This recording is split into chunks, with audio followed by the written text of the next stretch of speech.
Hello everyone, welcome back to ExamVatt. I hope you guys are doing fine. So today we'll be continuing with our free class series for CUET PG and for the subject Political Science. जैसा कि आप देख रहे हैं Political Science and CUET की जो dates हैं वो announce हो चुकी हैं. We keep telling you bar bar and CUET PG is इस बार 11 of March से conduct कराया जाएगा. ठीक है, till 28 of March. So time बहुत कम बचा हुआ है. सो ये फ्री क्लास टेस्ट सीरीज उनके लिए एक इनिशिएटिव है जो लोग पेड क्लासेस अफोर्ड नहीं कर सकते या जो अपने आप पढ़ रहे हैं, जिन्हें थोड़ी बहुत गाइडेंस की ज़रूरत है. तो कुछ हम इंपॉर्टेंट टॉपिक्स लेकर आ रहे हैं एंड जशन मैम के भी आपने फ्री लेक्चर्स देखे होंगे. सो आज का टॉपिक क्या है? Indian government and politics. And हम पढ़ेंगे इंडियन गवर्नमेंट पॉलिटिक्स में sources of our Indian constitution. All right.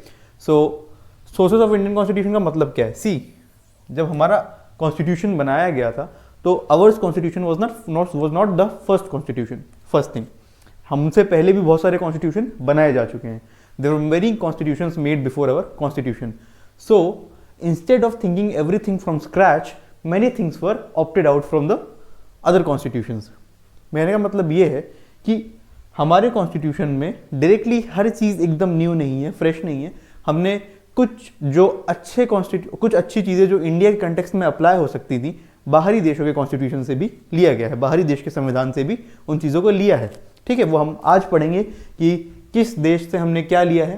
And मैं आपको ये बताना चाहता हूँ कि पेड क्लासेस भी चल रही हैं. So people who are interested in taking paid classes can just join the foundation course 2.0 which has been recently launched. ठीक है, एंड कुछ क्लासेस अभी इसकी हुई हैं तो परेशान होने वाली बात नहीं है क्योंकि आपको सभी की रिकॉर्डिंग्स मिल जाएंगी. एंड हम क्लासेस के साथ साथ आपको मटेरियल देते हैं पढ़ने के लिए एंड मॉक टेस्ट देते हैं आपको क्लासेस के एंड में. आई मीन जब क्लासेस फिनिश हो जाएंगी, कोर्स खत्म हो जाएगा. सो 20 to 25 मॉक्स आपको मिलेंगे सॉल्व करने के लिए. And the course price is 3,999. ठीक है, and the course duration will be around 2 months. I've already reminded you that this crash course is the last, this foundation course is the last foundation course for this exam cycle, because उसके बाद हमारे पास foundation course launch करने का time नहीं रहेगा. Crash course हो सकता है टाइम बचे तो आए, उसकी भी कोई गारंटी नहीं है. ठीक है, सो फाउंडेशन कोर्स जिन्हें ज्वाइन करना है they can join with the description link. Description में आपको नंबर मिल जाएगा, आप बात कर सकते हैं. यहाँ पे गूगल फॉर्म मिल जाएगा, वो भर के बात कर सकते हैं, आपकी मर्जी है. ठीक है, so sources of Indian constitution में हम आगे बढ़ते हैं. सबसे पहले I would like to tell you 3 things. जो इंडिया का कॉन्स्टिट्यूशन है, इंडियन कॉन्स्टिट्यूशन में 3 मेजर सोर्सेज हैं, बाकी माइनर सोर्सेज हैं. मेजर सोर्सेज का मतलब ये है कि उन 3 सोर्सेज से सबसे ज़्यादा चीज़ें ली गई हैं. सबसे पहला कौन सा है? Constitution of United States of America. ठीक है, यूएसए के कॉन्स्टिट्यूशन से बहुत ज़्यादा चीज़ें ऑप्ट करी गई हैं. Next is the constitution of Britain.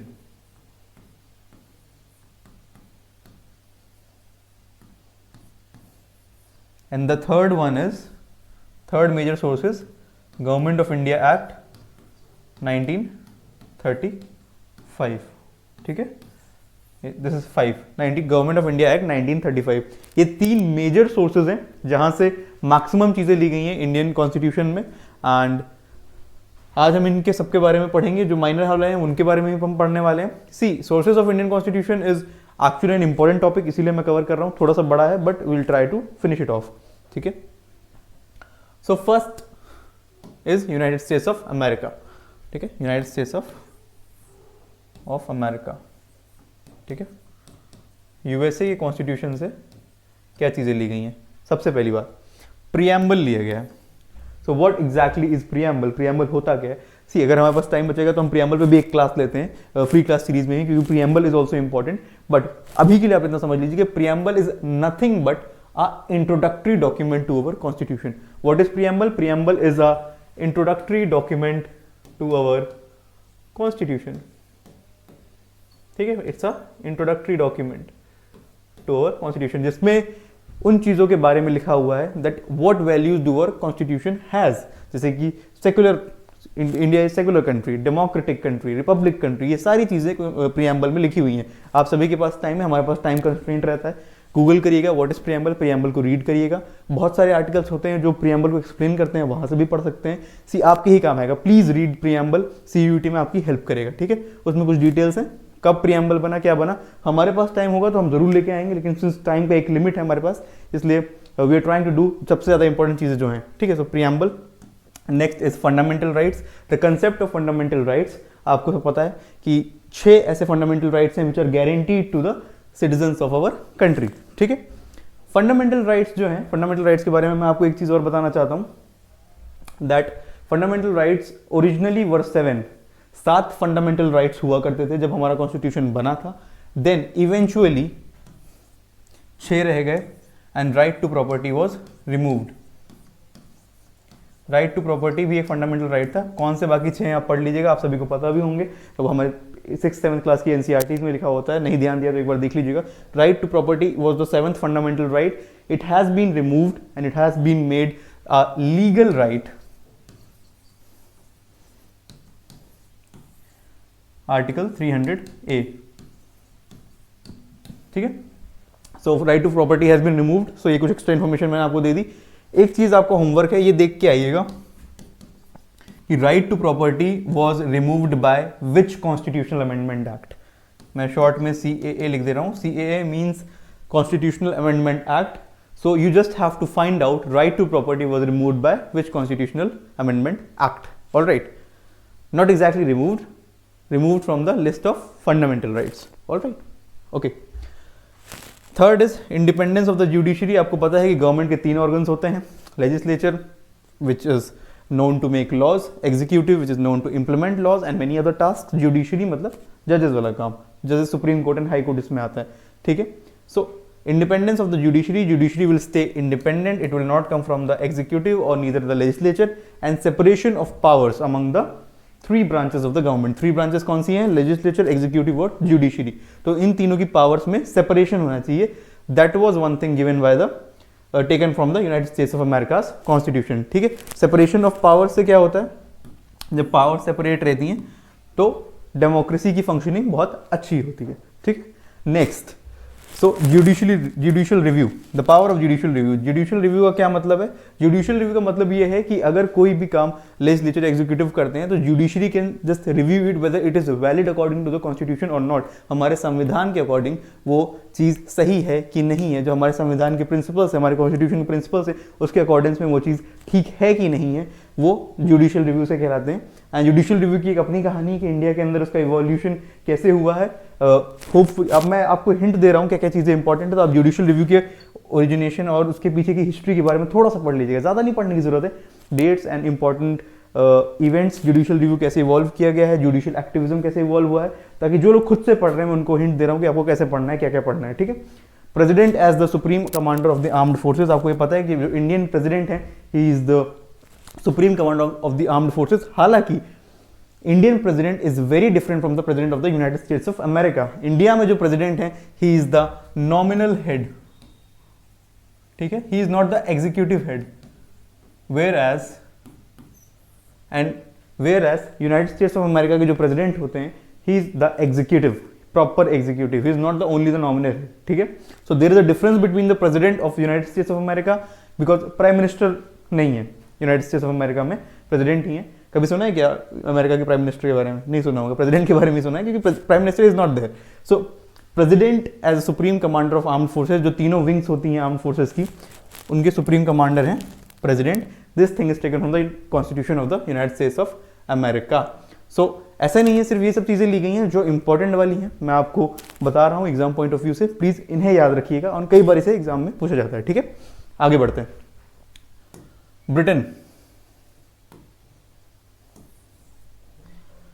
Britain से क्या चीज़ें ली गई हैं? Parliamentary form of government. Parliamentary form of government का क्या मतलब होता है आपको पता है? पार्लियामेंट्री फॉर्म ऑफ गवर्नमेंट ये होता है कि इलेक्शंस हो रहे हैं और पार्लियामेंट में आपके रिप्रेजेंटेटिव्स बैठ रहे हैं, जहाँ पर डिबेट्स हो रही हैं, लॉज वहाँ से पास हो रहे हैं। So that is the basically meaning of parliamentary form of government. This thing is taken from the constitution of the Britain. The idea of single citizenship. Single citizenship का मतलब क्या है कि देखिए, India is a federal polity. What is India? India is a federal polity. Alright, so federal polity का क्या मतलब है? फेडरल पॉलिटी का मतलब ये है कि इंडिया में federal form of government exist करती है, मतलब there are layers of government. Layers of government simply means एक सेंट्रल गवर्नमेंट है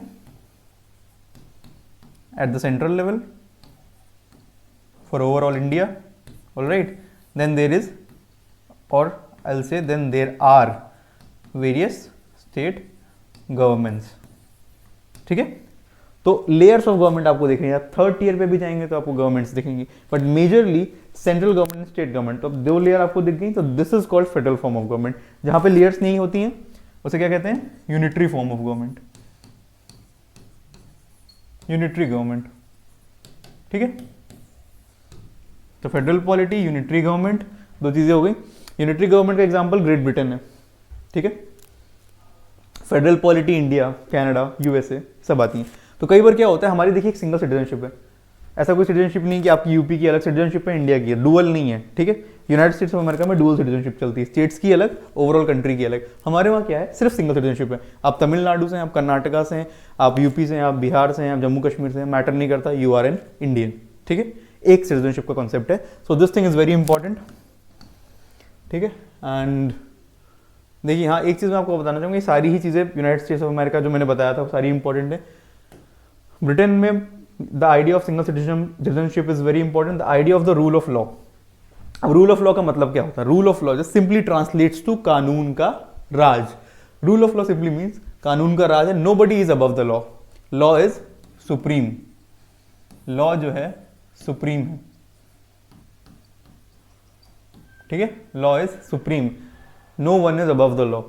आप मेंबर ऑफ द पार्लियामेंट हैं, आप किसी lower strata of the society से आते हैं, आप रिक्शा चलाते हैं या कुछ भी करते हैं, आपके स्टेटस को से फर्क नहीं पड़ता। अगर आपने कोई क्राइम किया है, सेम सजा है आपके लिए, सेम फंडामेंटल राइट्स आपको मिल रहे हैं, यूनिवर्सल एडल्ट फ्रेंचाइज सबके लिए है। अगर आपको सबको वोट करने का अधिकार है, फर्क नहीं पड़ता आप कौन है, ठीक है। कानून सबके लिए सेम है। तो that is what is meant by the idea of rule of law. Rule of law का मतलब समझ गए, दो टर्म्स और समझ लीजिए। First one is lex rex. So lex rex का मतलब क्या है? Lex means law, rex means king. So lex rex का मतलब है लॉ इज किंग, ठीक है। लॉ इज किंग, ठीक है। ये डेमोक्रेसीज में अप्लाई करते हैं, lex rex, LR, lex rex, law is king, कानून जो है वही राजा है।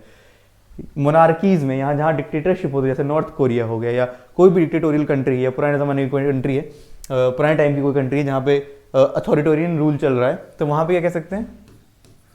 रेक्स लेक्स, ठीक है। ये दो टर्म है, लेक्स रेक्स मतलब law is king, rex lex means king is law. जो राजा चाहेगा वो कानून है। राजा का मर्जी है किसी को मारना है, मार दिया। राजा का मर्जी है कि इकोनॉमी मिलिट्री पावर में सबसे ज्यादा खर्च कर दिया पैसा, उसकी मर्जी है। इंफ्रास्ट्रक्चर बिल्ड करने में खर्च कर दिया, उसकी मर्जी है। He is not answerable to anyone, that is rex lex, RL। Lex rex means law is king, ठीक है। तो डेमोक्रेसीज में हमारे वहाँ लेक्स रेक्स टर्म यूज किया जाता है, ठीक है। रिट्स, रिट्स का कॉन्सेप्ट क्या है? Writs are nothing but orders of the court. Court के ही ऑर्डर्स होते हैं। कुछ 5 तरह की रिट्स होती हैं, ठीक है। पढ़ लीजिएगा जाके, जो लोग खुद से पढ़ाई कर रहे हैं। You should study what are writs. Writs are of 5 types. These are special orders by the court. Supreme Court issues writs. Supreme Court issue कब करता है writs? By Article 32, ठीक है। Article 32 के under Supreme Court issues writs। 5 तरह की होती हैं, पढ़ लीजिएगा कौन कौन सी होती हैं। हमारे पास टाइम रहेगा तो हम भी एक वीडियो लेके आएंगे डेफिनेटली, ठीक है। High court issues writs under Article 226, ठीक है। Institution of the speaker and his role. Speaker कौन होता है? Head of Lok Sabha. दो अगर आप पार्लियामेंट के एलिमेंट्स को देखें, यहाँ पे जगह नहीं है, यहाँ बना देता हूँ, या so it is parliament. Parliament का हिस्सा क्या है? लोकसभा, राज्यसभा एंड प्रेसिडेंट, ठीक है। So parliament, Lok Sabha is what is? It's the lower house or the house of the people. Raj Sabha what is? It is council of states or upper house. President, you know, the nominal head of the Indian Union. So Lok Sabha में members कितने हैं? लोक सभा में members हैं 543, ठीक है, all elected. Rajya Sabha में कितने members हैं? 245, उसमें 12 are nominated by the president, ठीक है, 12 are nominated by the president. So Lok Sabha का हेड कौन होते हैं? स्पीकर, ठीक है। अब आपका ये काम है कि ढूंढ के आइए where is speaker mention in the Indian constitution, किस आर्टिकल में स्पीकर मेंशन है, ठीक है। That's your homework. कुछ कुछ चीजें आप खुद से भी ढूंढ लीजिए, ठीक है। राज्यसभा के हेड कौन होते हैं? Chairman, the chairman of Rajya Sabha is, who is the chairman of the Rajya Sabha? He is the vice president of India. Whosoever is the vice president of India becomes ex officio chairman of the Rajya Sabha. This you should remember. Ex officio का क्या मतलब है? I am writing the term here. जो कोई भी vice president बनेगा Indian union का, in country of India का जो भी वाइस प्रेसिडेंट बनेगा, he'll become ex officio the chairman of Rajya Sabha. Lok Sabha में स्पीकर होते हैं, राज्यसभा में चेयरमैन होते हैं। So ex officio chairman, ex officio chairman who will be the, he will be the vice president of India। मतलब आपको इसके लिए ex officio का सिंपली टर्म का मतलब ये है कि you don't have to do anything new for holding that position। मतलब अगर आप वाइस प्रेसिडेंट बन गए तो ऑटोमेटिकली आप चेयरमैन हैं, ठीक है। आपको कोई अलग इलेक्शन नहीं लड़ना है, आपको कोई अलग एग्जाम नहीं देना है, आपको कोई अलग काम नहीं करना है चेयरमैन बनने के लिए। दैट इसका मतलब ये है, उस पोजीशन को लेने के एक्स ऑफिशियो का बेसिकली मतलब यही है, ठीक है। तो चलिए आगे बढ़ते हैं। तो देखा आपने सोर्सेस ऑफ इंडियन कॉन्स्टिट्यूशन में यूनाइटेड स्टेट से काफ़ी चीज़ें ली गई हैं, ब्रिटेन से काफ़ी चीज़ें ली गई हैं। अभी हम देखेंगे लास्ट में गवर्नमेंट ऑफ इंडिया एक्ट से भी बहुत सारी चीज़ें ली गई हैं। सारी चीज़ें आप याद रखिएगा, ठीक है, इंपॉर्टेंट है। और जितना मैंने होमवर्क दिया वो भी ढूंढिएगा, ऐसे नहीं कि बस वीडियो खत्म हो गया छोड़ दिया, ठीक है। पढ़िएगा, जो मैंने एक्स्ट्रा चीज़ें बताई हैं वो भी आपको काम आएंगी। सी कनाडा, सो कनाडा से ना quasi federal form of government is taken. Quasi federal form of government का क्या मतलब है? सी अभी मैंने आपको बताया कि India is a federal polity या Indian union is a form of federalism, ठीक है। Government is a form of federalism. Quasi federal का मतलब क्या है? क्वेसाई का मतलब आप इन जनरल समझ सकते हैं पार्शियल या सूडो, मतलब पूरी तरीके से नहीं। क्वेसाई फेडरल फॉर्म ऑफ गवर्नमेंट। अब क्वेसाई फेडरल फॉर्म ऑफ गवर्नमेंट क्यों कहते हैं? देखिए इसके लिए मैं हमेशा एक डायग्राम बनाता हूँ और कुछ खास नहीं है इसमें, but you should just remember. आपको विजुअलाइज आप करेंगे तो आपको याद रहेगा। जस्ट से ये गवर्नमेंट है, ठीक है, G for government. Let me just,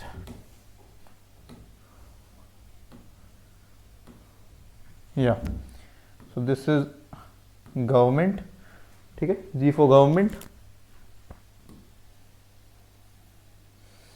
and ये पावर बैलेंस हम बना रहे हैं, तराजू होता है ना, पावर बैलेंस।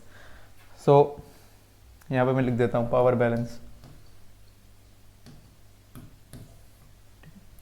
तो यहां पे है सेंट्रल गवर्नमेंट, जितने ज्यादा सर्कल उतनी ज्यादा पावर। यहां पे है स्टेट गवर्नमेंट, ठीक है। तो क्या देख रहे हैं आप? स्टेट गवर्नमेंट के पास कम सर्कल है, मतलब कम पावर है। सेंट्रल गवर्नमेंट के पास ज्यादा सर्कल है, मतलब ज्यादा पावर है। तो फेडरल फॉर्म ऑफ गवर्नमेंट में अगर एकदम दोनों के पास एक लगभग इक्वल लेवल ऑफ पावर्स दे दी जाए तो बराबर हो जाएगा गेम। तो इसीलिए कहा जाता है कि क्वेसाई फेडरल है, मतलब हमने डिवाइड तो कर दिया है लेयर्स में, बट सेंट्रल गवर्नमेंट, अगर इसको मैं लिख भी देता हूं,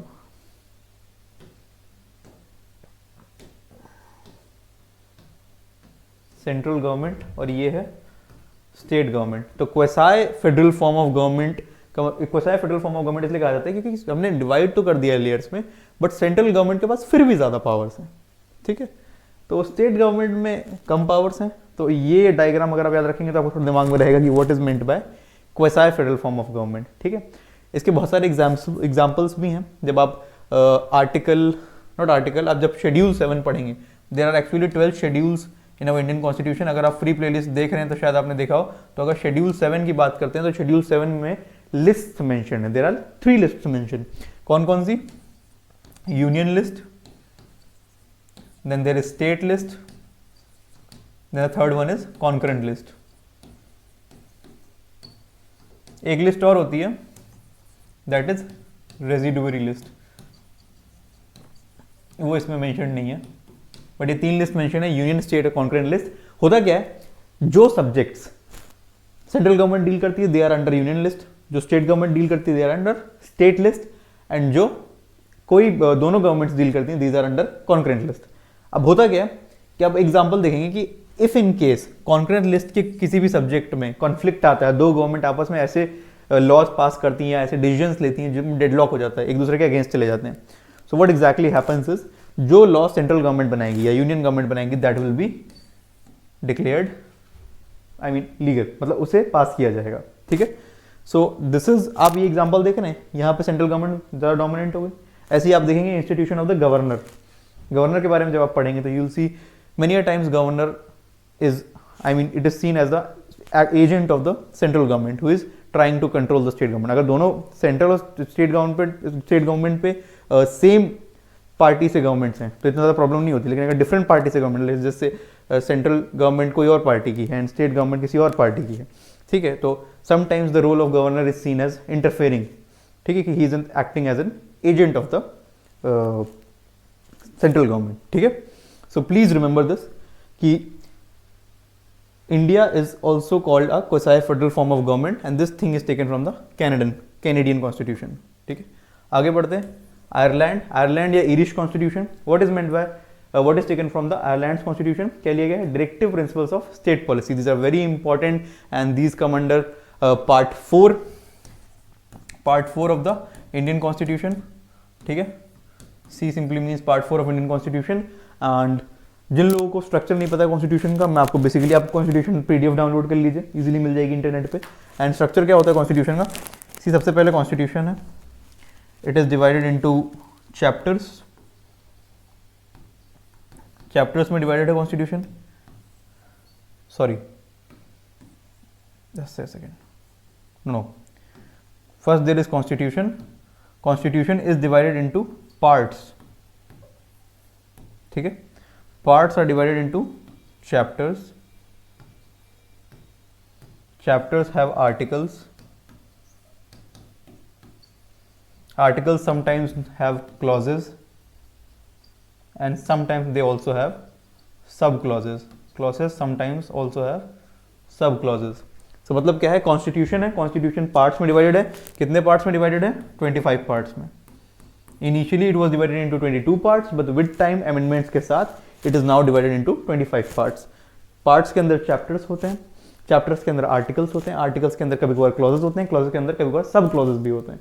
ठीक है, तो directive principles of state policy come under part 4 of the Indian constitution. And Ireland का कॉन्स्टिट्यूशन है, कभी कभार it is also written as Irish constitution. तो दोनों बातें एक ही, कंफ्यूज नहीं होना है। And nomination of members to Rajya Sabha, अभी हमने देखा कि पार्लियामेंट में लोकसभा होती है, राज्यसभा होती है, प्रेसिडेंट होते हैं। राज्यसभा में 245 मेंबर्स होते हैं, उसमें 12 members are nominated. So Rajya Sabha में जो लोग नॉमिनेट किए जाते हैं, this thing is taken from the Ireland's constitution और the Irish constitution. This is important, why it is important and it is extremely important to be careful while memorising this, because nomination मतलब 243 members, sorry 12 members are nominated. कौन से member nominate होते हैं, president nominate करते हैं। ठीक है, and people who are doing good in the field of arts, science, education, sports या और भी कुछ लोग उनको नॉमिनेट करते हैं प्रेसिडेंट। ठीक है, nomination of members to Rajya Sabha याद करना इंपॉर्टेंट क्यों है, क्योंकि अभी हम पढ़ेंगे साउथ अफ्रीकन कॉन्स्टिट्यूशन। ठीक है, साउथ अफ्रीकन कॉन्स्टिट्यूशन में भी राज्यसभा का नाम है, जिक्र है, मेंबर्स का जिक्र है, बट वहां पे नॉमिनेशन की जगह वर्ड क्या आ जाएगा, इलेक्शन। ठीक है, सो नॉमिनेशन की जगह इलेक्शन वर्ड आ जाएगा। तो election of members to Rajya Sabha कहां से लिए गए, साउथ अफ्रीकन कॉन्स्टिट्यूशन से। नॉमिनेशन कहां से लिए गए, ईरिश कॉन्स्टिट्यूशन से। याद रहेगा, ये गलती नहीं करके, यानी election is taken from the south African constitution. ठीक है, आगे बढ़ते हैं। फ्रांस से, फ्रांस से क्या लिया गया, फ्रेंच कॉन्स्टिट्यूशन से the ideals of liberty, equality and fraternity are taken. No rocket science, simple. ठीक है, ऑस्ट्रेलियन कॉन्स्टिट्यूशन से क्या लिया गया है, freedom of trade and commerce within the country and between the states. Trade and commerce की freedom की बात करी गई है within the country and between the states. Power of the national, ठीक है, this is not important, this you can cut, हर चीज याद रखने की जरूरत नहीं है। कॉन्करेंट लिस्ट, अभी हमने पढ़ा था कॉन्करेंट लिस्ट क्या होती है। कॉन्करेंट लिस्ट वो होती है जिसपे सेंट्रल गवर्नमेंट और यूनियन गवर्नमेंट दोनों ही लॉज बना सकती है इन केस ऑफ डेडलॉक, या इन केस में दोनों बीच में कंफ्लिक्ट होता है, कंफ्लिक्टिंग डिसीजंस आते हैं तो the law made by the central government will prevail, उसे माना जाएगा, सेंट्रल गवर्नमेंट जो लॉ बनाएगी उसे माना जाएगा। सो ये list, the concept of concurrent list is taken from Australian constitution. Also एक लिस्ट मैंने आपको और बताई थी, रेजिडुअरी लिस्ट आई बिलीव, ठीक है। इसका मतलब क्या होता है, जो सब्जेक्ट्स इन तीनों लिस्ट में नहीं आते दे कम अंडर रेजिडुअरी लिस्ट, ठीक है। बाकी अगर आपको सब्जेक्ट्स पढ़ने हैं तो एक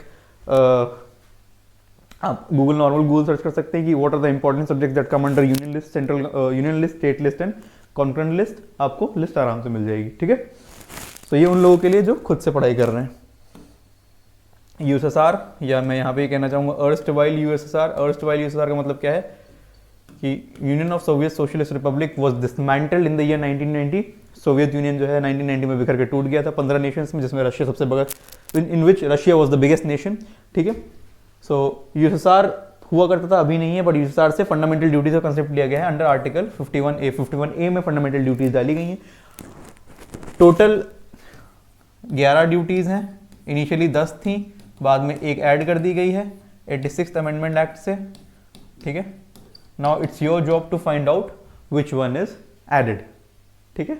फंडामेंटल ड्यूटीज ऐड करी गई हैं। Planning commission,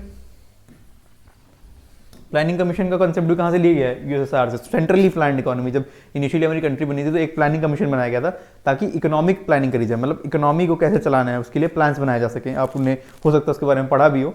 so planning commission was taken, लेकिन अभी आपको पता होगा कि प्लानिंग कमीशन अब डिसमेंटल कर दिया गया है। उसकी जगह 1 जनवरी 2015 it has led to the creation of Niti Aayog, ठीक है। It's like the think tank of the central government and planning commission has been replaced by Niti Aayog. Niti Aayog कब फॉर्मेशन हुआ है, जनवरी 1, 2015। Done, simple, no rocket science. Article 51A याद रखिएगा, fundamental duties add करी गई हैं। फंडामेंटल ड्यूटीज हैं क्या क्या, ये यूजुअली नहीं पूछा जाएगा। पूछा क्या जा सकता है कि 11th फंडामेंटल ड्यूटी कौन सी है लेटेस्ट वाली, किस कॉन्स्टिट्यूशन अमेंडमेंट एक्ट से ऐड करी गई है। 86 तो मैंने बता दिया कौन सी ड्यूटी है, फिगर आउट, ठीक है। ऑलराइट, जर्मनी, जर्मन कॉन्स्टिट्यूशन कह सकते हैं या आप वायमार कॉन्स्टिट्यूशन भी कह सकते हैं।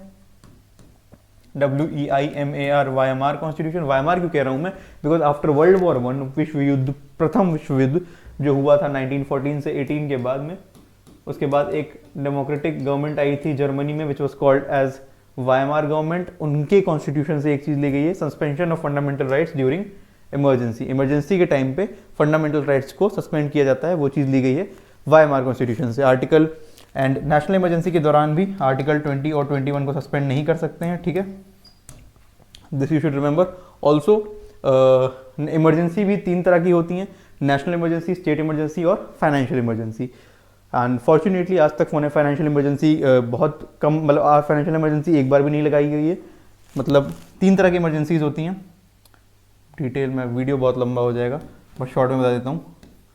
3 तरह की इमरजेंसीज होती हैं, नेशनल इमरजेंसी, फाइनेंशियल इमरजेंसी और स्टेट इमरजेंसी, ठीक है।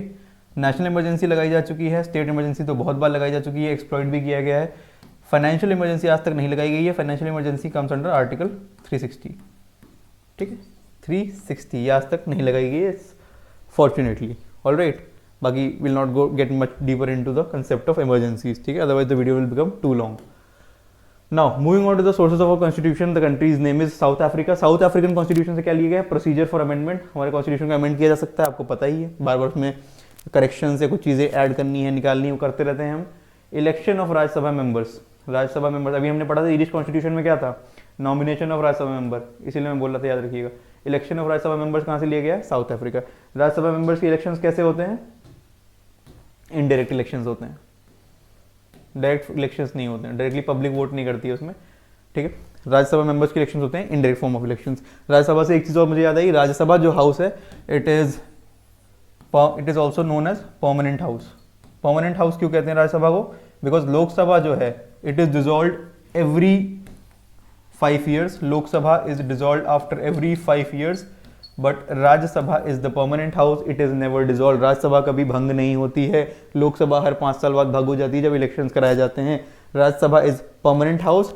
होता क्या है, बस इसके 1/3 मेंबर्स रिटायर्ड एवरी 2 years, ठीक है, 1/3 मेंबर्स 2 साल बाद रिटायर हो जाते हैं। सो ये याद रखना है आपको। आगे जापान से क्या लिया गया, जापान से the procedure is taken by the thing which is taken is procedure established by law, ठीक है। Will not get into details, इसका मतलब क्या है, पढ़ना चाहें आप खुद पढ़ सकते हैं। ऑलराइट, आगे बढ़ते हैं। और आगे बढ़ने से पहले मैं एक चीज़ और बताना चाहूँगा कि एग्ज़ाम्स पास आ रहे हैं। सो अगर जो भी नोटिफिकेशंस आती हैं हमारे टेलीग्राम चैनल पे बहुत जल्दी अपडेट हो जाते हैं, तो आप टेलीग्राम चैनल ज्वाइन कर सकते हैं। यूट्यूब पे फ्री लेक्चर सीरीज़ चल ही रही है, और भी सब्जेक्ट्स की चल रही है, आप sociology and history, philosophy, 75 days hard challenge भी चल रहा है।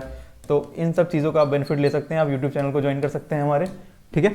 एंड फ्री कोर्स के बारे में आई ऑलरेडी टोल्ड यू कि ये फ्री लेक्चर सीरीज चल रही है, हम इंपॉर्टेंट टॉपिक्स कवर करने की कोशिश कर रहे हैं जितने ज़्यादा पॉसिबल हैं, इन्हें भी देखते रहिए। And the foundation course which is going on, I have already told you about that. So जो लोग इंटरेस्टेड हैं दे कैन ज्वाइन। वहाँ पे हम लोग we take live classes daily 6 days a week, ठीक है। उसके बाद वी प्रोवाइड मटेरियल, क्योंकि बुक्स अब टाइम नहीं है बुक्स पढ़ने का, बिकॉज बुक में बहुत ज़्यादा डिटेल में चीज़ें होती हैं, आपको पता भी नहीं एग्जाम टारगेटेड क्या है, तो हो सकता है कन्फ्यूजन हो। सो मटेरियल प्रोवाइड करते हैं। Also we will provide mocks, at least a minimum of 20 mocks, ताकि आपकी प्रैक्टिस अच्छी हो जाए, ठीक है। सो आप ज्वाइन कर सकते हैं अगर आप इंटरेस्टेड हैं। बाकी जो लोग खुद से पढ़ना चाह रहे हैं उनके लिए फ्री लेक्चर सीरीज है, एंड खुद से पढ़ते रहिए, ठीक है। कोई डाउट हो तो कमेंट सेक्शन में पोस्ट करिएगा, will try our best to answer that. Alright, moving ahead, the last is sources of Indian constitution is government of India act. देखिए स्टार्टिंग में मैंने क्या बताया था, 3 मेजर सोर्सेज हैं। पहला क्या है, United States of America, second Britain, third is government of India act 1935। इससे बहुत सारी चीज़ें ली गई हैं, and this was not passed by government of India which after the independence, मतलब 1935 तब इंडिया इंडिपेंडेंट नहीं हुई थी। मतलब गवर्नमेंट कौन सी थी, कॉलोनियल गवर्नमेंट थी, ब्रिटिश गवर्नमेंट ही थी, ठीक है। ये एक्ट पास किया था उन्होंने 1935 में, उसमें कुछ चेंजेस लेके आए थे वो। फेडरल स्कीम, फेडरल पॉलिटी है इंडिया, कहाँ से ले गया, government of India act 1935। Emergency provisions are taken from government of India act 1935। Emergency कितनी तरह की होती है, नेशनल इमरजेंसी, स्टेट इमरजेंसी और financial emergency. National emergency use करी गई है 3-4 बार, state emergency many times, financial emergency not yet, ठीक है। Public service commissions, public service commissions क्या होते हैं, the body is responsible for conducting the और recruiting the examinations of, recruiting the candidates for state administration.